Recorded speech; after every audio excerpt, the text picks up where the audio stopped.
오늘은 열왕기상 17장 1절부터 16절 말씀을 본문으로 우리도 그와 성정이 같은 사람입니다 라는 제목으로 하나님의 말씀의 은혜를 잠시 나누고자 합니다.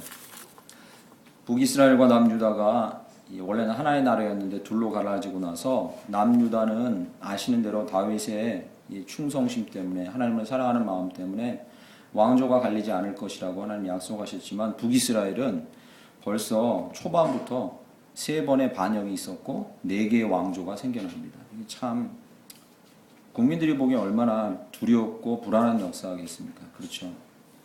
첫 번째 왕은 여로보암이었는데 그 아들 나답 때에 바로 반역이 일어나서 바하사와 엘라 가문이 생기죠. 바하사가 반역을 일으키고 그 아들 엘라가 등장합니다. 그런데 엘라가 얼마 다스리지 못하고 시므리가 등극하는데 시므리는 바로 오므리한테 반역당하죠.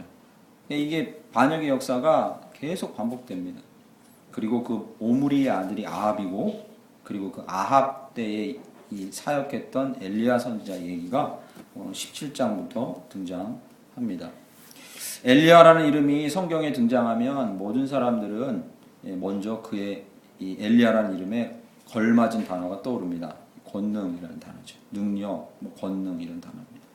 그래서 이 16장까지 설교하는 내내 새벽에도 그랬고 주일에도 그랬지만 뭔가 이 목사로서 설교 본문을 만들 때 다소간 쥐어짜는 면이 없지 않았다 이렇게 솔직하게 말씀드립니다. 다 깊이 파야 뭘 발견할 수 있습니다. 그런데 엘리야 얘기가 딱 들어오면서 목사 입장에서는 마음이 편안해집니다. 왜냐하면은 다이나믹한 얘기가 막 넘쳐나거든요. 엘리야 관련해서는. 엘리야는 이 위대한 선지자였고 예수님께서 변화산상에서 이 흰옷 입고 변화되실 때 그 주변 둘 있던 사람 중에 하나죠. 그죠? 그래서 저희가 그냥 성경 공부 시간에 배운 대로 옆에 있던 2명 중에 모세는 율법을 상징한다면 엘리야는 권능을 상징한다. 뭐 이렇게들 많이 들어보셨을 겁니다. 그죠? 예. 그만큼 대선지자로 이름을 날린 선지자죠. 그래서 오늘 17장 1절 말씀에 등장할 때도 벌써 범상치 않게 등장합니다. 뭐 그에 대한 설명 길지 않습니다. 딱 한 줄 설명하고 바로 엄청난 예언을 쏟아내는 걸로 시작하죠. 긴 설명 필요 없습니다. 엘리야에 대해서. 그러나 오늘은 그가 얼마나 위대한 선지자였고 이스라엘 백성이 그를 얼마나 존중해 줬는가 이런 부분을 나누려는 것이 아니라 시선을 좀 달리해서 엘리야를 살펴보려고 합니다. 17장 1절 말씀 먼저 보시죠. 길르앗에 우거하는 자 중에 디셉 사람 엘리야가 아합에게 말하되 라고 시작합니다. 잠깐 설명하고 엘리야의 엄청난 예언을 여기 쏟아내죠. 여호와께서 살아계심을 두고 맹세하노니 내 말이 없으면 수년 동안 비도 이슬도 내리 있지 아니하리라 하니라. 한 국가를 향해서 예언하는 거죠. 선언하는 겁니다. 이 사실 저주와 심판성 예언이죠.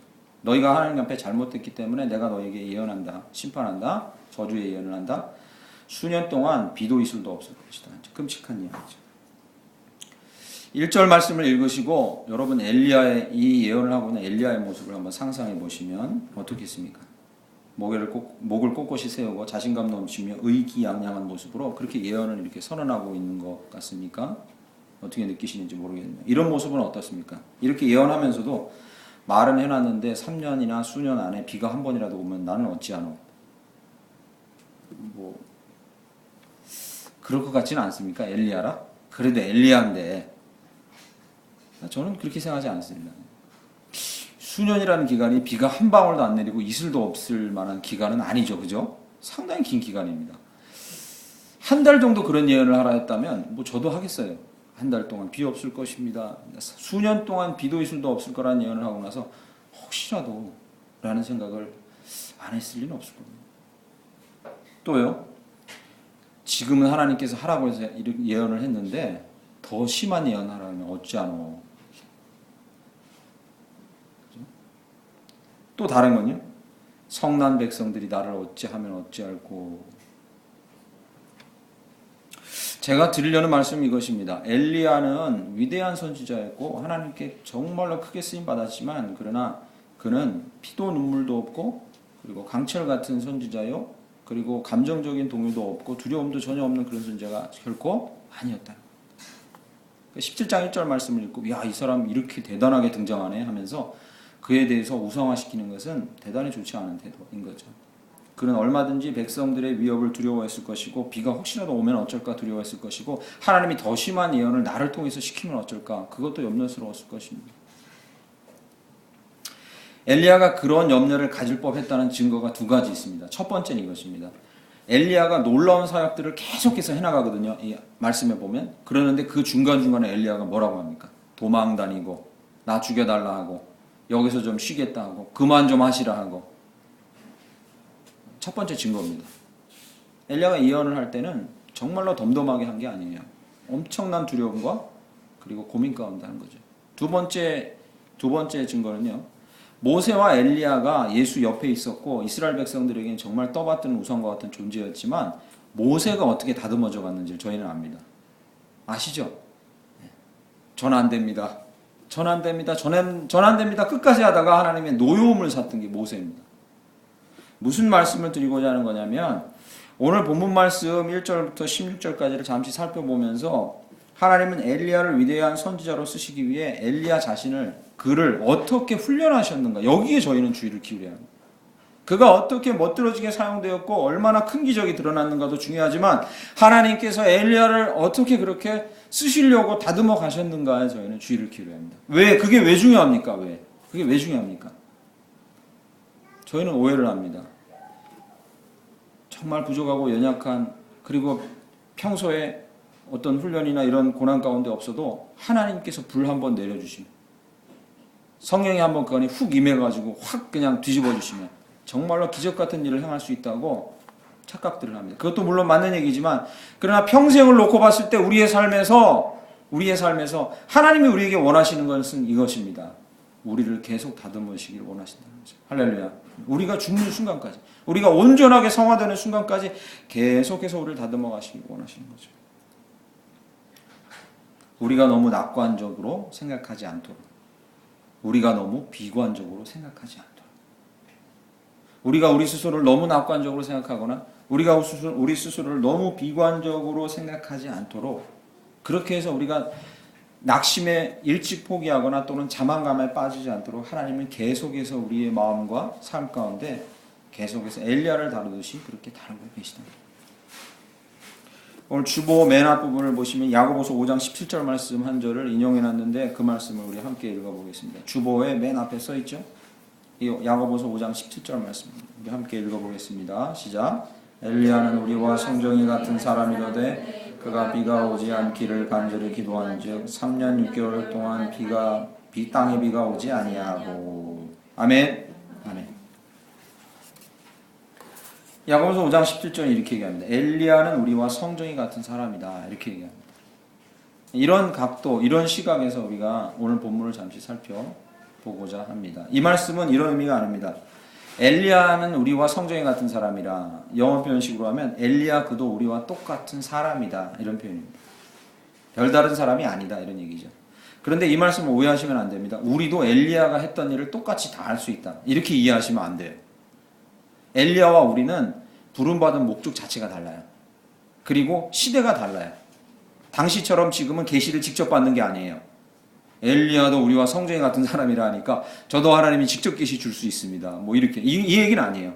엘리야와 똑같은 일을 하겠다는 얘기는 아니에요. 할 수 있다는 얘기는 아니에요. 그 의미보다는 엘리야도 우리와 같은 사람입니다. 엘리야도 고된 훈련과 엄청난 하나님의 다루심 가운데 그렇게 빚어져 갔듯이 우리도 그렇게 만들어져 갈 수 있습니다. 할렐루야. 그런 의미를 갖고 있다. 얼마든지 우리도 그렇게 만들어져 갈 수 있습니다. 그 하나님의 만드시는 손길 앞에 여러분을 놓으시고 의지하십시오. 여러분 그렇게 만들어져 갈 수 있습니다. 이런 의미를 갖고 있다는 거죠. 엘리야를 향한 하나님의 이 사랑의 훈련이 어떻게 진행되는지 살펴보겠습니다. 잠시 짧은 시간이죠. 1절 말씀 보시면 다시 한번 읽어보겠습니다. 내가 섬기는 이스라엘 하나님 여호와께서 살아계심을 두고 맹세하노니 내 말이 없으면 수년 동안 비도 이슬도 있지 아니하리라 얘기합니다. 자기가 얘기한 건 아니겠죠? 자기가 너무 신경질 나서 이스라엘 백성들에게 비 안 와 이렇게 얘기한 건 아니겠죠? 그러면요 하나님께서 엘리야에게 말을 넣어주셨겠죠. 너 이렇게 가서 예언해라. 그죠? 그러면 생각해 보겠습니다. 엘리야 시대는 물론 강력하게 직접적인 예언으로 하나님께서 선지자의 입에다가 자기의 말을 넣어주신다 이렇게 얘기해요. 지금처럼 성경을 읽고 깨닫는 게 아닙니다. 바로 말을 넣어주세요. 얼마나 강력합니까? 그렇죠? 엄청나게 강력해요. 일단 보기에 강력해요. 그러면요, 그 다음 일을 상상해 보겠습니다. 엘리야가 그 말씀을, 강력한 말씀을 받고 이거다, 이 얘기를 해야 된다라고 추후에 의심과 망설임 없이 바로 가서 백성들에게 이 말을 선포했겠냐는 거죠. 1절처럼. 여기 1절에는 생략된 부분이 있는 거죠. 그렇게 생각하십니까? 절대로 그럴 수 있는 사람은 없어요. 절대로 그럴 수 있는 사람은 없습니다. 아무런 망설임이나 1초의 망설임이나 주저함 없이 하나님이 나에게 분명히 이러한 계시를 주셨으니 얘기해야겠다라고 담대하게 나가지 않았을 겁니다. 그러면요, 앞부분에 말씀드린 대로 너무 중대하고 우울하며 심각한 일이라, 그 결말이 어떻게 될지, 이건 너무나 심각한 일이잖아요. 엘리야는 망설였을 겁니다. 그럼에도 불구하고 엘리야가 하나님께서 하신 말씀을 백성 앞에 가서 담대하게, 내가 지금 너희에게 선언하노니, 여호와의 말씀으로 선언하노니 비가 없을 것이다라고 담대하게 예언하겠다고 결정을 내릴 수 있는 확신이 어떻게 들었을까요? 라는 겁니다. 여러분은 어떻게 생각하십니까? 여러분의 마음과 여러분의 꿈속에 또는 여러분의 삶 속에 어떤 기적이 일어난다 할지라도 그것이 하나님께서 여러분에게 주신 것이라는 확신을 마지막으로, 그 방점을 마지막으로 무엇으로 찍겠냐는 거죠. 무엇으로 찍겠습니까? 엘리야에게요, 비가 오지 않을 거라고 백성에게 예언해라. 그것도 3년 6개월 동안이나. 엘리야는 그 말씀을 들었을 때 바로 에발산과 그르심산이 하나님께서 그 선조들에게 주신 말씀이 떠오른 거죠. 뭐죠? 이스라엘 백성이 출애굽해서 광야길을 거니는 동안에 하나님께서 여러 번 반복해서 말씀하셨고, 그 가나안 땅에 들어가자마자 에발산과 그리심산 두 산이 있는데 하나는 축복의 산, 하나는 저주의 산 사이에 그 민족들을 모두 모아놓고 그리고 영도자가 그 위에 서서 얘기합니다. 너희는 이렇게 저렇게 행하라. 그리하면 이런 복을 너희에게 주시리라. 천대까지 너희 자손 잘되게 하고 복을 주시리라. 축복합니다. 또 하나는요, 너희는 이렇게 하지 말아라. 만약에 너희가 이렇게 하지 않을 경우, 하나님께서 하신 말씀을 지키지 않을 경우 너희는 여호와의 진노하심 앞에 놓이게 될 거다라고 말합니다. 이 말씀이 기억난 거죠, 엘리야에게. 그리고 확신하게 된 거죠. 이 말씀을 전해야겠다고. 왜요? 하나님께서 이스라엘 백성이 하나님을 배반할 때 쓰는 대표적인 진노와 저주의 재앙 중에 하나가 뭐였다는 걸 엘리야는 알고 있었어요. 비가 오지 않는다. 이미 엘리야는 그 사실을 알고 있었어요. 신명기 28장을 엘리야는 알고 있었고 모세오경을 알고 있었어요. 하나님께서 자기에게 비 내리지 않겠다고 백성들에게 가서 선포하라. 3년 넘게. 하나님 뭐를 근거해서 제가 그 얘기를 합니까? 뭐를 근거해서요? 하나님의 말씀을 근거해서. 그는 신명기 말씀을 알고 있었어요. 하나님께서 저주하시는 방법 중에 비를 내리지 않게 하는 방법이 있었다는 걸 알고 있었어요. 하나님은 엘리야를 훈련시키신 거예요. 어떻게 해요? 그렇게 권능이 탁월하고 그리고 그렇게 예언의 말씀을 잘 증거하는 엘리야를 어떻게 훈련시키셨냐면, 그에게 말씀을 넣어줄 때 그가 모세오경으로 그것을 다시 확인하는 훈련을 시켜준 거죠. 대단히 중요합니다. 지금은 직접적인 계시를 우리에게 주지 않습니다. 하나님. 그러면 어떻게 우리에게 하나님의 뜻을 알려주십니까? 성령의 감동을 주십니다. 할렐루야. 아멘. 그때 하셨던 것처럼요, 지금도 성령의 감동을 여전히 지금 이 시대에도 저희에게 주시는 줄을 믿습니다. 그 성령의 감동을 주시는 영역은요, 영역에 제한이 없어요. 여러분 개인사, 가족, 사업, 교회, 국가, 열방 모든 부분에 여러분에게 성령께서 감동하여 주실 줄 믿습니다. 이건 지금도 여전히 똑같아요. 똑같습니다. 이걸 부인하면 안 돼요. 엘리야를 훈련시키셨듯이 그러나 우리를 훈련시키는 거죠. 개인과 가족과 사업과 교회와 열방을 향해서 하나님께서 우리에게 성령의 감동을 주실 때, 심지어는 기적을 주시거나 꿈에서 뭘 보여주시거나 깨달음을 주시거나 평안으로 우리에게 확신을 주실 때, 주관적인 확신을 주실 때, 성령의 감동을 주실 때 우리가 뭐 하기를 원하고 계신 거예요? 말씀으로 그것을 확인하기를 원하시는 거예요. 할렐루야. 그게 첫 번째 훈련이에요.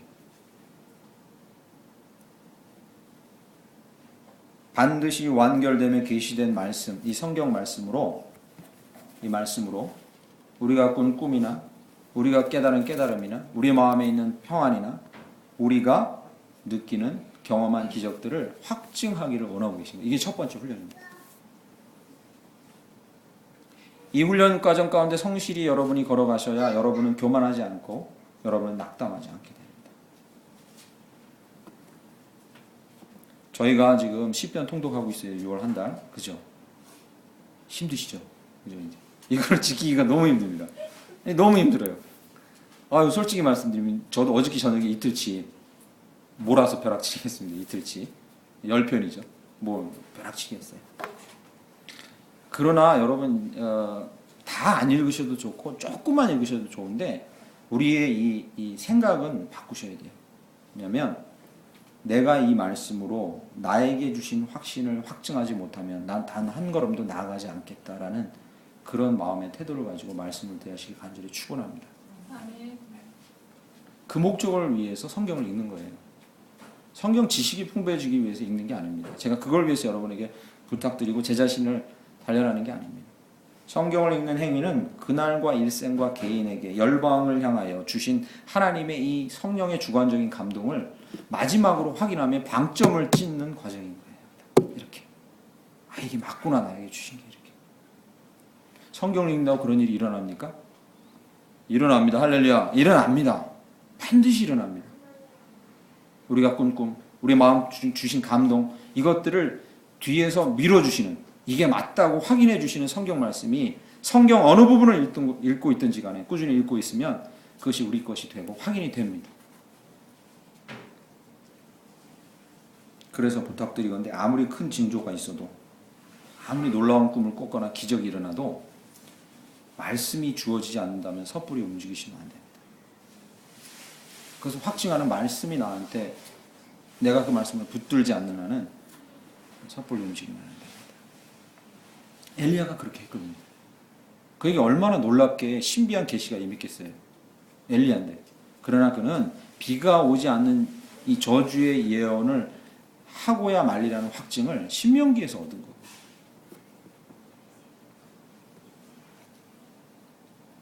엘리야만 그런 게 아닙니다. 여러분, 엘리야만 그런 게 아니에요. 믿음의 우리 선조들, 위대한 선조들이 대부분 다 그랬어요. 여러분, 어거스틴 아시죠? 그죠? 어거스틴에 대해서 자세히 몰라도 어거스틴의 이름은 다 아십니다. 그죠? 그죠? 요즘 태국 음식점이 생 어거스틴이거든요. 여러분 보셨어요? 예, 요즘에 잘 나가는 저 아시아 음식점, 생 어거스틴, 세인트 어거스틴이죠. 그죠? 음식점 이름도 어거스틴 갖다 붙였어요. 유명한데요. 이 어거스틴이 처음에는 만이교, 이단, 그리고 여자에 빠져가지고요. 집을 일찍 떠나왔는데 유학하느라고 여자 만이교에 빠져서 완전 개판 생활을 오래 했습니다. 아주 오래 했어요. 이건 뭐 익히 잘 알려진 사실이죠.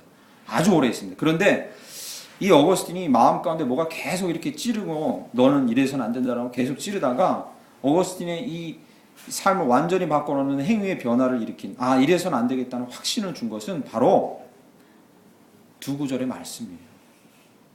두 구절의 말씀입니다. 내가 이래서는 안 되겠다는 어렴풋한 이 자극을 마음 가운데 계속 받고 있었는데 그의 인생을 결정적으로 그냥 확 바꿔놓은 거는 느낌이 아니었어요. 주관적으로 이거다라는 느낌이 아니라 뭐요?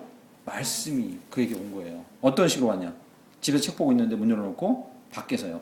펴서 읽어라 하고 아이들이 동요를 부르면서 놀고 있었던 거예요. 전래 동요를 부르면서 읽는데 전래 동요 내용이 펴서 읽으라는 거였나 봐요. 그 구절 중에 하나가. 그래서 집에서 얼른 성경책을 펴서 눈에 띈 구절을 읽었는데 그게 바로 로마서 13장 13, 14절이에요. 그 구절이 뭐냐면 이거예요. 낮에와 같이 단정히 행하고 방탕하거나 술 취하지 말며 음란하거나 호색하지 말며 다투거나 시기하지 말고 오직 주 예수 그리스도로 옷 입고 정욕을 위하여 육신의 일을 도모하지 말라. 할렐루야. 이 구절이었던 거예요. 정확히 자기 얘기를 하고 계시다는 걸 알고 이 어거스틴은 거기서 무너진 거죠. 무너진 거예요. 그 전에도 수없이 어거스틴을 찌르는 감동이 있었어요. 그러나 그것을 말씀으로 확인하고 어거스틴은 거기서 무너진 거죠. 올해가 이 종교개혁 500주년 해입니다. 정말 의미 깊은 해죠.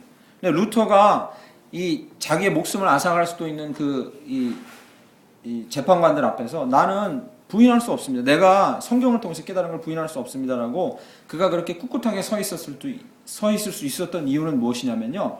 그가 하나님의 성령이 감동한 것도 있지만 그러나 그가 붙든 말씀이 있었던 거예요. 그 유명한 로마서 1장 17절 말씀 붙들고 있었던 거죠. 그게 뭡니까? 오직 의인은 믿음으로 말미암아 산다. 구원도 믿음이요. 의인들의 삶은 구원도 믿음이요. 삶 자체도 믿음으로만 살아간다는 사실을 이 성경을 붙들고 있었던 거예요. 루터는. 그게 그의 모든 것을 붙잡아 준 거죠. 복잡하지 않습니다. 사랑하는 성도 여러분. 고민하고 있거나 갈등하고 있는 모든 문제 앞에서 하나님이 설사 하늘이 갈라지는 기적을 보여준다 할지라도 그것으로 결정하시면 안 됩니다. 그것을 놓고 기도할 때 하나님께서 우리에게 말씀을 주시거나 읽고 있는 말씀을 통해 나에게 깨달음을 주시거나 이거다라는 확신이 올 때 그때가 때입니다. 그래서 여러분에게 말씀을 놓지 말라고 계신 거죠. 어거스틴이나 루터나 엘리야는요. 말씀을 펴지도 않고도 성령의 감동이 말씀과 바로 연결됐어요. 왜요? 잘 아니까. 저희는 겸손해야 합니다. 저희는. 막 마음속에서 말씀이 여러 가지가 떠돌다가 팍팍 떠오르는 그러지 않습니다. 저희는 잘. 대체적으로 그러지 않아요. 그죠? 그러면 좋겠지만 잘 그러진 않아요. 항상 말씀을 대하고 있어야 하나님이 그 중에서 우리에게 주신다는 거죠. 우리는 안에 많은 것들이 없기 때문에 아직. 이러한 훈련 가운데 계셔서 여러분 스스로 낙담하지도 마시고 교만하지도 마시고 이 하나님의 훈련 앞에서 이 엘리야와 같은 성정을 가진 저희들, 엘리야와 같이 비슷하게라도 귀하게 쓰임받는 저와 여러분들이 간절히 축원합니다. 첫 번째 엘리야를 훈련시킨 겁니다. 두 번째 엘리야를 훈련시킨 부분은 2절부터 길게 3, 4절까지 있습니다. 2절만 읽어보면 여호와의 말씀이 엘리야에게 임하여 이르시되 이렇게 얘기합니다. 1절에는 이 구절이 안 나와요. 직접 말했다는 구절이 안 나와요. 그러나 숨어있던 거죠. 근데 2절에 이제 그의 행동 하나하나를 지시합니다. 하나님께서. 얼마나 부럽습니까? 여러분 부럽지 않아요? 여호와의 말씀이 엘리야에게 임하여 너는 떠나 동쪽으로 가 요단 앞 그린 시냇가에 숨어라. 아, 너무 부러워요. 저는 막 한창 사역을 쉬고 뭐 선교단체 갔다가 다시 교회 사역으로 넘어오고 막 이런 이렇게 사역이 이렇게 한 교회에서 오래 살고 이게 아니라 선교단체 갔다가 다시 외국으로 나갔다가 다시 또 뭐 어디 갔다가 이런 일들이 종종 있어서 이런 말씀 보면 정말 부러웠어요. 너 일로 가라 절로 가라 이렇게 얘기해 주시면 정말 얼마나 좋을까 하고 너무 부러웠어요. 이 말씀이. 이 뒤에도요 그런 말씀이 계속 이어져요. 정말 강력한 계시고 놀라운 계시죠. 부럽습니다. 그러나 너무 부러워하지 마십시오. 정작 우리가 부러워해야 할 것은 이것이 아니고요. 이 지시하시고 그리고 지적하시며 명하시는 이 놀라운 말씀 앞에 엘리야를 어떻게 묘하게 훈련하고 계신가 이 부분에 저희는 주목하고 그 하나님의 세심하심에 더 놀라야 됩니다. 좋아요. 가라 하시고 지정하시는 건 좋은데 이게 참 마음이 어려운 곳이죠. 다들 마음이 어렵고 마음이 어려운 환경으로 가라고 하십니다. 보시면 첫 번째 3절과 4절에 여기서 떠나 동쪽으로 가서 요단앞 그리 시냇가에 숨고 시냇물을 마시라. 내가 까마귀들에게 명령하여 거기서 너를 먹이게 하리라. 이렇게 얘기하십니다. 첫 번째 가라고 하신 것은 그리 시냇가에. 아, 거기까지 좋았어요. 엘리야의 마음에 거기까지 좋았어요. 왜요? 비가 안 오니까 일단 물이 많은 곳으로 가야 뭐 생명을 유지하잖아요. 그건 다 상식적인 거죠. 엘리야는 거기까지 오케이 하나님 먹을 거 어떡하죠 하니까 까마귀를 보내겠대요. 까마귀를. 내가 숨겨둔 선지자가 있는데 그를 통해 식량은 제공해 주겠다가 아니라 누구요? 까마귀가 와서 떡과 물을 날라오겠대요. 여러분 까마귀 잡식성인 거 아시죠? 고기 날라오다 지가 먹어버리대요. 가뭄이라 먹을 거 없는데 지가 고기를 안 먹고 그거를 입에 물어가지고 엘리야한테 날라다 준대요. 하나님이 가라고 해서 생존하게 하시는 가르쳐 주신 방식이 뭐냐면 비상식적인 거예요. 크게 부러워할 일은 아닙니다. 지금 우리는 전지적 시점으로 그 결말을 보고 있으니까 그런데 얼마나 황당한 얘기겠어요. 까마귀가 널 먹이리라 이렇게 얘기합니다. 어쨌든 거기서 엘리야는 먹고 살았어요. 까마귀 때문에.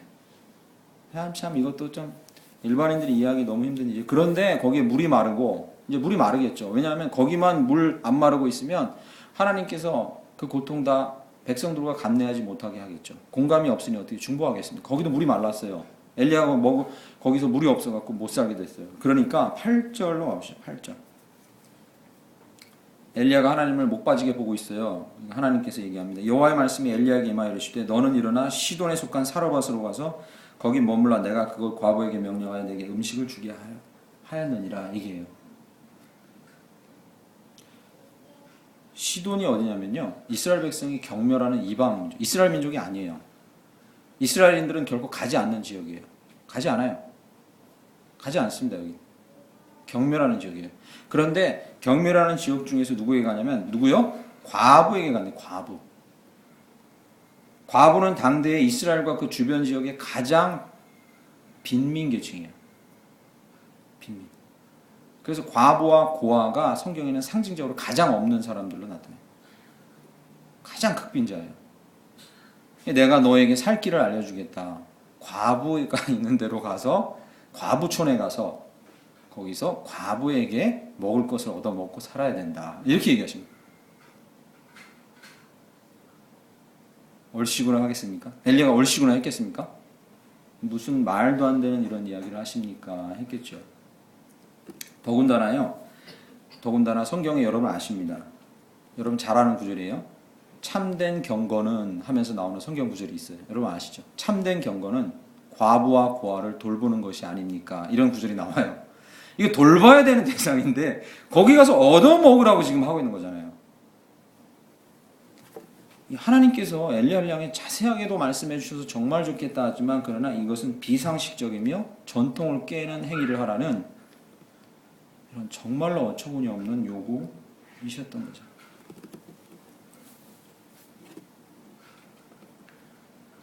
하나님께서 이래라 저래라 하고 기도하면 응답을 잘 주시는 것으로 저희는 별로 부러워할 필요 없고 그것으로 부러워할 이유가 없습니다.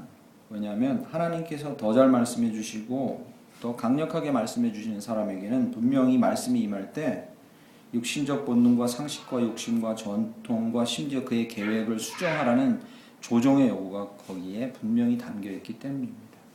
할렐루야.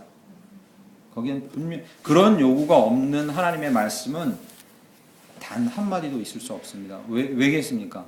성경이 얘기합니다. 하나님의 뜻과 우리의 뜻이 너무 다르기 때문에. 단 한마디도 조정을 요구하지 않는 하나님의 말씀은 있을 수 없어요. 사람에게 하나님께서 뭔가 뜻을 가르쳐 주실 땐 우선 조정을 요구하십니다. 엘리야에게 뭘 요구하신 거예요? 네가 갖고 있는 생각을 조정하라고 요구하신 거죠. 이 조정이 심각한 단계로 들어가면 반드시 내려놓음으로 가는 거예요. 우리가 왜 90년대 유행했던 용어죠. 내려놓음이라는 조정. 하나님과 하나님의 뜻을 어렴풋하게 알게 되면서 점점 내 삶을 조정할 필요가 있겠다는 걸 알게 되고 그 조정을 심각하게 고민하다 보면 반드시 내려놓음이 필요하다는 사실을 알게 됩니다. 내려놓음이라 그러니까 포기라는 단어와 바로 직결하면서 내가 모든 걸 생각도 내려놓고 생각도 하지 말고 모든 걸 하지 말고 내 계획은 모두 싹 다 내려놓고 이거 포기라는 단어와 자꾸 연결시키는데 내려놓음은 그 포기를 의미하는 건 아닙니다. 내가 하고 있는 건 모두 포기해라. 그걸 의미하는 건 아니에요. 그걸 의미하는 건 아닙니다. 그러면요. 내려놓음이라는 단어는 이것입니다. 조정을 통해 우리가 내려놓아야 한다는 건 이거예요. 내가 하고 있는 사고방식과 생각과 본능적인 욕구를 우선 2순위로 놓고 하나님의 방식과 하나님의 뜻 그 방식대로 생각하는 훈련을 하게 되는 거예요. 아시겠죠? 그러니까 내가 사업도 내려놓고 하던 일 모두 내려놓고 이걸 의미하는 게 아닙니다. 내려놓는 게. 내 사고의 방식과 삶의 패턴 그리고 살아왔던 것 심지어 전통이 나에게 요구하는 것 이런 것들을 2순위로 놓고 하나님의 뜻이 무엇인지를 우리가 고민하는 겁니다. 엘리야 보고요. 그리 시냇가에 가라 할 때 여러분 엘리야가 이렇게 만약에 생각했다면 이것은 하나님의 훈련 단계에 성실하게 임한 게 아니죠. 뭐요? 내가 예언자로 이렇게 수고하니까 하나님께서 시냇가에서 물 먹고 까마귀를 통해서 나에게 먹여주시는 상을 주시는구나. 예? 그리고요 거기서 까마귀도 안 오고 이제 물도 다 떨어졌네. 어떡하죠 하니까 하나님께서 나에게 사르밧 과부에게 가게 하시는데 사르밧 과부에게 뭔가 숨겨놓으셨겠구나. 이 뒤에 부분 여러분 읽어보시면 아시죠? 그 과부를 통해 널 먹이리라 하니까 나한테 뭐 숨겨놓으셨겠구나. 나는 이 땅이 얼마나 가뭄이 심해도 나는 살려주시겠구나. 상 주시겠구나. 이 마음으로 갔겠습니까? 하면 이거는 조정과 내려놓음이 없었다는 거죠. 그러면요. 그리시네가에 가서 엘리야는 깨닫게 된 거예요. 아, 하나님이 나를 이 그리시네가로 오게 하시고 물을 주고 까마귀를 통해서 떡과 이 고기를 기적적으로 베푸신 것은 나에게 상을 주시려고 여기 오게 하신 게 아니라 뭘요? 이 민족 이스라엘에게 내가 당당히 예언하기 위해서, 이 말을 전하기 위해서 내가 먼저 경험해야 되는구나. 뭘요? 엘리야가 민족에게 이 저주의 심판을 예언하면서 그들에게 각인시켜주고자 했던 진리의 말씀이 뭡니까? 너희는 하나님만 붙들어야 살 수 있다. 할렐루야. 그거를 얘기해 주는 게 엘리야의 목적이잖아요. 사명이에요. 그러면 그걸 누가 먼저? 엘리야 본인이 먼저 경험해야 돼요. 그 일을 위해서 그를 그리시네가로 부르시고 과부에게 넣으신 거예요. 상황이 어떻든지 간에 너는 나만을 의지해라. 먼저 나만을 의지해라. 먼저 나에게 기도하고 먼저 나에게 엎드려라. 그러면 내가 너를 살려주는 것이고 먹여주는 것이다라는 걸 먼저 경험하기 위해서 자기 눈에 비상식적이고 조건이 갖춰지지 않은 곳으로 보내신 거죠.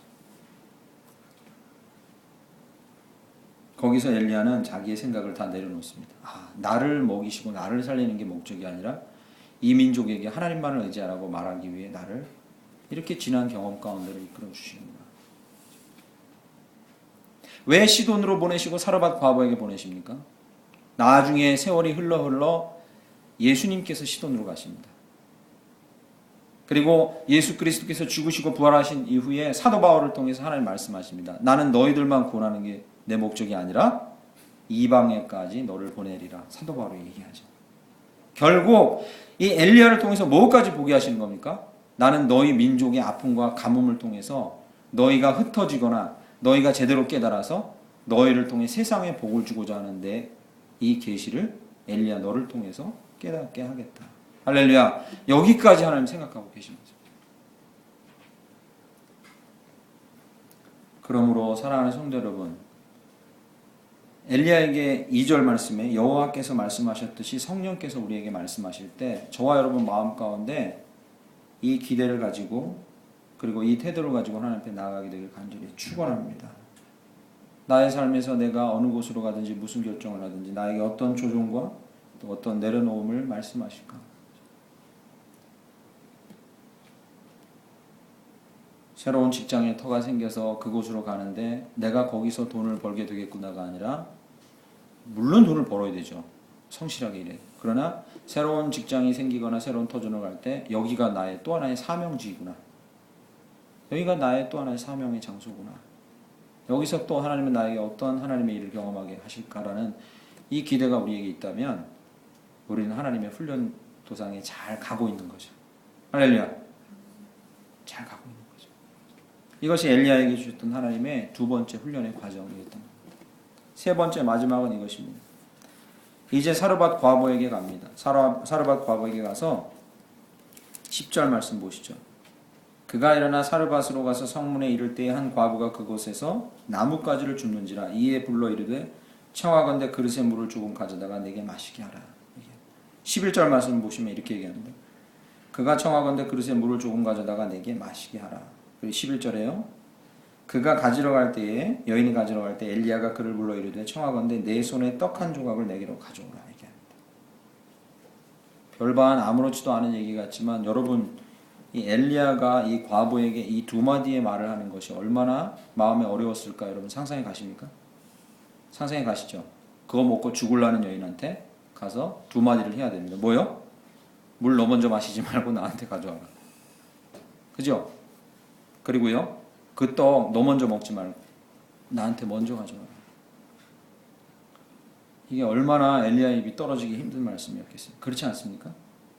그런데 그럼 한 가지 더 질문 드리겠습니다. 한 가지만 더요. 사도 바울이 다메섹으로 예수 믿는 자 죽이러 갈 때, 잡아 죽이러 갈 때 광채가 비치고 사도 바울은 눈이 멀게 됩니다. 하나님께서 이 다메섹에 들어가면 누가? 아나니아가 있는데 너한테 어떤 말을 할지 내가 그 입에 다 넣어두었다. 아나니아를 가서 만나게 될 거다. 얘기합니다. 그리고 그 동시에 그런 일이 있을 때 동시에 다메섹에 있던 아나니아에게 하나님의 영이 임합니다. 그래서요. 사도 바울이 너한테 올 텐데 이런저런 예언을 해라 합니다. 사도 바울이 눈이 먼 상태로 사람들의 손을 잡고 아나니아에 갔을 때 아나니아를 눈으로 보진 못했지만 그의 말과 그리고 하나님의 예언을 하는 것을 보고 하나님의 영이 이 사람에게 다녀갔고 말씀했고 하나님의 사자가 이에게 임했다는 것을 느끼고 그 권위 앞에 부복하고 그를 통해서 눈을 뜨게 되죠. 여러분 아시죠, 이 본문? 그죠? 오늘 본문 말씀의 차이가 무엇이냐면 엘리야는 자기의 생명을 연명하게 해줄 그 과부에게 갔는데 오늘 성경 말씀엔 이런 대목이 없어요. 두 가지가 없습니다. 첫 번째, 하나님의 사자가 먼저 그 과부에게 가서 너한테 엘리야가 올 텐데 너는 전혀 의심하지 말고 물 달라 하면 물 다 주고 떡 달라 하면 떡 다 줘라. 이런 말을 먼저 했다는 얘기가 성경에 없어요. 없죠? 네. 이런 얘기가 없기 때문에 우리가 이 본문 말씀을 읽을 때 엘리야가 이 먹고 죽으려는 여인한테 물 가져오라 떡 가져오라 하는 게 얼마나 어려웠을까라고 막 느껴지는 거예요. 정상적인 사람이면 이 본문을 읽을 때 느껴져요. 그죠? 왜 그렇겠습니까? 이 여인이 불쌍한 평범한 여인이라고 엘리야가 보았을 것이라고 우리가 느끼기 때문이에요. 그렇지 않습니까? 그죠? 만약에 사르밧에 가서 한 이 선지자를 먹여 살리는 귀한 귀인이 있는데 그에게 가서 부탁해라 하면 엘리야가 이 말을 할 때 우리는 그 구절을 보고 어떻게 느끼겠어요? 당연하지 이렇게. 지금은요? 너무 불쌍한 여인처럼만 보여요, 이 여인이. 그죠? 본문은 그 점을 강조합니다. 그리고 그 여인의 입에서 나온 두 번의 고백을 통해서 우리가 갖고 있는 고정관념이나 우리가 갖고 있는 하나님의 뜻을 따라가지 못하는, 하나님을 신뢰하지 못하는 부분을 깨주고 있는 거예요. 12절과 18절 말씀이 두 번 등장합니다. 12절 말씀 보시죠. 그가 이르되 라고 여인이 고백합니다. 당신이 하나님 여호와께서 살아계심을 두고 맹세하노니 나는 떡이 없고 다만 통에 가루 한 움큼과 병에 기름 조금뿐이라 내가 나뭇가지 돌을 주어다가 나와 내 아들을 위하여 음식을 만들어 먹고 그 후에는 죽으리라 하는데 엘리야가 그에게 이르되 어쩌고저쩌고 얘기하니까 14절 말씀에 이스라엘 하나님 여호와의 말씀이 나 여호와가 비를 지면에 내리는 날까지 통에 가루가 떨어지지 아니하고 병에 기름이 없어지지 아니하리라. 15절에 그가 가서 누구의 말대로요? 엘리야의 말대로 그대로 행했다. 이렇게 나옵니다. 엘리야는 이 말을 하면서도 설마 이 여인이 기쁘게 즉각적으로 순종할까 그 여인의 가녀린 모습을 보고 조금 의심했지만 그러나 그 여인은 어떻게 해요? 즉각적으로 순종하고 물을 가져오고 떡을 가져오는 모습을 보여줍니다. 18절 말씀 가서 한번 놀라운 일이 또 일어나는데 그런 일이 있고 나서 17절에요. 이 일 후에 그 집 주인 되는 여인의 아들이 병들어 증세가 심히 위중하다가 숨이 끊어진지라 죽어요. 이 사건 해석할 때 목사들이나 신학자들이 여러 가지 해석을 하는데 저는 이 말씀 앞부분과 연결해서 해석해야 된다고 생각해요. 기적을 보여주고 그 여인이 그것으로 이 통에 기름과 그리고 밀가루가 마르지 않아서 기적을 계속 경험하고 있는데 누가요? 자녀가 죽어요. 아들이. 그죠? 그런데 자녀가 죽은 걸 보고 18절에 이 여인이 엘리야를 찾아와서 하는 고백을 들어보세요. 보면 여인이 엘리야에게 이르되 하나님의 사람이여 당신이 나와 더불어 무슨 상관이 있기로 그 다음 중요합니다. 내 죄를 생각나게 함 또 내 아들을 죽게 하려고 내게 오셨나이까 이렇게 얘기합니다. 여러분 이 여인은 이방에 떨어져 있고 그리고 정말로 가련한 여인처럼 엘리야의 눈에 보이지만 이 여인은 그냥 가련하고 그냥 불쌍한 과부가 아니었던 거예요. 그러면요 하나님을 알고 있었고 하나님 향해 온 촉각을 곤두세우고 있었고 하나님을 경외하고 있었고 아들이 죽은 사건 가지고 재수 없다고 얘기하는 게 아니라 자기 죄를 돌아보고 있는 여인인 거예요. 혹시라도 내 안에 죄가 있었나 선지자여 나에게 이렇게 찔림을 주고 말씀을 주려고 나에게 또 오셨습니까? 라고 정말로 하나님에게 민감하게 반응하고 있던 여인이에요. 엘리야가 보는 시각에서 불쌍하게만 보이던 이 여인은 실은 누구였던 거예요? 엘리야에게 하나님을 경외하는 걸 가르치는 여인이었던 거죠. 할렐루야. 아멘. 엘리야 보기에는 너무 불쌍해서 떡 달라 그러고 물 달라 그러고 너무 가련한 여인이냐 하는데 엘리야가 본 거랑 완전히 다른 거예요. 장부였던 거죠. 좋습니다, 엘리야요. 나 먹고 죽을게요. 당신 드리고 죽을게요 하면서 엘리야가 놀라는 거예요. 가르침을 받고 있는 거예요. 아들이 죽어서 그 여인이 엘리야에게 와서 한다는 첫 마디가 나를 떠나라 이 재수 없는 선지자야. 네가 와서 우리 집에 애까지 죽는다. 내가 너를 그렇게 대접했는데 이렇게 할 수 있느냐가 아니라 하나님 내 죄를 선지자를 통해서 무엇을 깨닫게 해주시려고 당신을 또 보내셨습니까? 라고 엘리야를 오히려 돕고 가르치는 자로 그 여인을 붙여줬다는 걸 엘리야가 이제 알게 되는 거죠. 사랑하는 성도 여러분, 이 세 번째 이 아주 기이한 내용이 저에게 가르쳐 주시는 하나님께서 우리를 훈련하시는 이 훈련의 과정이 무엇입니까? 우리 안에 감동이 있고 조정이 있고 내려놓음이 있고 하나님의 뜻을 쫓아가는 이 길 가운데 우리가 혼자 싸우고 있다고 생각하고, 그리고 우리가 저 사람에게 어떻게 도움을 얻을까 생각하고, 내가 보기엔 나보다 믿음이 여린 것 같고 그럼 무슨 도움이 될까 하는 상황이나 사람 모든 것 가운데서 하나님은 우리를 돕는 자로 계시고 그런 사람을 붙여주시겠다는 거죠. 할렐루야. 아멘. 믿음의 사람들을 하나님은 끊임없이 붙여주신다. 우리 눈에 보기에 정말로 연약해 보이고 허접해 보이고, 그리고 우리 눈에 보기에 뭐 별다른 게 없는 것 같은 사람같이 보여도 하나님의 그를 반드시 우리 주변에 붙여주시고 그를 통해서 우리를 단련해 가신다. 여러분, 엘리야의 고백이 나중에 열왕기상 19장에 나와요. 뭐라고 고백합니까? 계속 엘리야 입에 붙어있던 고백이 하나 있는데 여러분 아시죠? 왜 나만 남겨두셨어요? 이 엘리야의 고백이었어요. 왜? 엘리야의 눈에 보기엔 자기 눈에 찰 만한 믿음을 갖고 있던 사람이 없던 거예요. 그 나라에 아무도 없던 거예요. 자기만한 믿음을 갖고 있던 사람이 없던 거예요. 그래서 엘리야 입에서 자꾸 이런 고백을 해요. 오직 저만 남았습니다. 다 어디로 갔습니까? 하나님 어찌하면 좋습니까? 저만 남았습니다 라는 얘기를 계속해요. 하나님이 엘리야에게 뭐라고 얘기합니까? 바알에게 무릎 꿇지 않고 너만한 신앙 갖고 있는 사람을 7,000명이나 남겼대. 놀랍지 않습니까? 엘리야의 눈에는 단 한 명도 안 보인 거예요. 왜? 자기보다 다 믿음이 약한 것 같이 보여요. 네 눈을 바로 옆으로 봐라. 거기도 있을 거고, 앞으로 봐라. 거기도 있고, 뒤에 봐라. 거기도 있고. 이스라엘에 바알에 무릎 꿇지 않고 믿음을 지키는 순결한 사람을 7,000명이나 내가 남겨두었다. 우리에게 뭘 말씀하고 계십니까? 우리는 우리 바로 옆에, 지금 옆에 누가 계십니까? 계시네요. 그죠? 가정에 누가 계십니까? 계시네요. 그죠? 괜찮습니다. 여기 시돈이 어디예요? 이방인의 땅. 그죠? 심지어 살고 있는 사람이 불신자라 할지라도, 대하는 사람이 별로 허접한 것 같이 보여도 하나님은 누구를? 반드시 우리를 단련시킬 사람을 반드시 우리 옆에 두셨다는 겁니다. 할렐루야. 이걸 잊지 마십시오. 반드시 두셨다는 거예요. 반드시. 그들에게 무엇을 배울까? 하나님이 그들을 통해서 무엇을 가르쳐 주실까? 그들을 통해서 뭘 말씀하실까? 겸허하게 그들에게 귀 기울이고, 그리고 그런 마음을 여는 자들에게 하나님께서는 하나님의 훈련 과정을 거쳐 위대한 사람으로 쓰실 줄 믿습니다. 아멘. 제가 이 일주일마다 한 번씩 매주 금요일 날 챔피언 셀이라는 이 소그룹 개척교회 목사들 모임에 가는데, 교회가 모이는 교회가 서수원에 있어 좀 멀어서 요즘 많이 빠졌습니다. 교회를 핑계를 대고 빠졌는데, 그런데 우리 서지미 자매는 아실 겁니다. 재작년쯤에 왜 거기 간경화가 심해져서 왜 간 때문에 간 이식 안 하면 죽는다 하신 분 계셨잖아요. 목사님 계셨어요. 그래서 교회적으로 헌금도 하셨잖아요. 계시죠?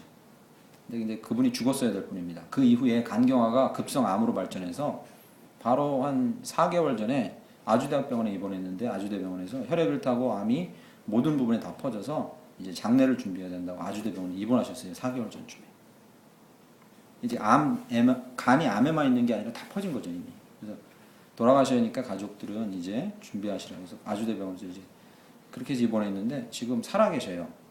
그래서 집회하고 돌아다니세요. 간증 집회하러 돌아다니세요. 지금 간증 집회하러 돌아다니세요. 멀쩡하게 살아서.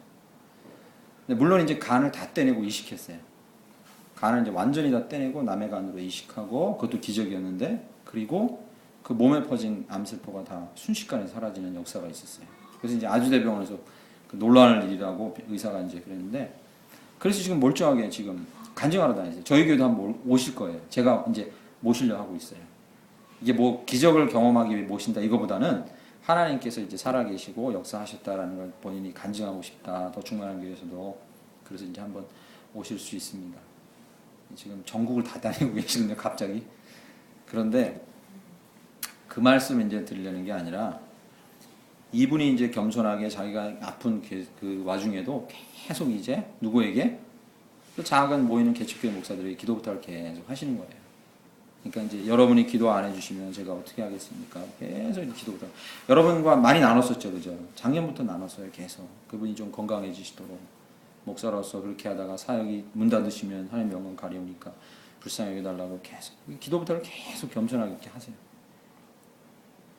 그러다가 이제 그분이 나으시고 이제 모임에 나오세요. 모임에 나오신 걸 제가 봤거든요. 몇 주 전에. 정말 이 뭐죠? 이식하기 전보다 더 건강해졌어요. 더 건강해져서 정말 혈색이 좋고 건강하신데 물론 좀 더 지켜봐야 되죠. 지켜봐야 되지만 그러나 제가 드리고 싶은 말씀이 이것입니다. 여전히 누구도 자기 스스로 하나님과의 둘과의 관계 가운데서 온전하게 배울 수 있는 사람은 아무도 없다는 거예요. 아무도 없습니다. 심지어 엘리야라 할지라도 그렇습니다. 엘리야를 사르밧으로 가게 하고 시돈의 사르밧으로 가게 하고 그리고 그를 가르치려고 하나님께서 붙여주신 사람은 누구냐면 그냥 가장 불쌍한 여인 과부예요. 그래서 하나님께서는 그것을 통해서도 엘리야에게 가르쳐주세요. 너를 가르치려면 내가 과부를 사용해서라도 가르칠 수 있다는 거죠. 그에게도 배워야 된다는 거죠. 저희도 엘리야와 같은 성정을 가진 사람인 줄 믿습니다. 아멘. 중요한 건 무엇이냐면 엘리야도 훈련 과정 가운데 있었고 훈련을 통해 위대한 선지자로 다듬어져 갔다는 거죠. 그렇다면 하물며 저희들도 성령이 우리 안에 말씀하실 때 이 다듬으시는 이 하나님의 손길 아래 우리를 성실하게 놓는다면 엘리야와 똑같은 일을 하게 된다 이런 의미가 아니라 그렇게 쓰임받을 줄 믿습니다. 첫 번째 우리 성령께서 우리 안에 말씀하실 때 우리는 필사적으로 말씀을 찾아야 합니다. 필사적으로 말씀에 매달려야 하고 어떤 말씀이든지 붙드는 말씀이 있어야 그 우리 안에 말씀하신 주관적인 확신을 우리가 끝까지 밀고 나갈 수 있습니다. 안 그러면 끝까지 밀고 나갈 수 없어요. 중간에 포기하게 됩니다. 두 번째는요. 우리 안에 말씀하신과 그리고 이 주관적인 말씀하신과 성경 말씀이 임한다 할지라도 우리는 반드시 조정의 단계를 거쳐야 하고 내려놓음이 있어야 한다는 사실을 기억하시기 바랍니다. 우리의 사고를 바꾸는 거지 모든 걸 포기한다는 게 아닙니다. 우리의 사고를 바꾸는 조정이 있어야 될 줄 믿습니다. 그 과정 가운데 일조하며 우리를 도와주는 어떤 사람이든지 그 사람들을 우리 곁에 붙여주셨다는 겸손함으로 우리 주변을 둘러볼 때 어느 하나도 버림없이 어느 한 사람도 소외함 없이 우리에게 교훈이 되는 스승이 되는 귀한 은혜가 있을 줄 믿습니다. 아멘. 우리 찬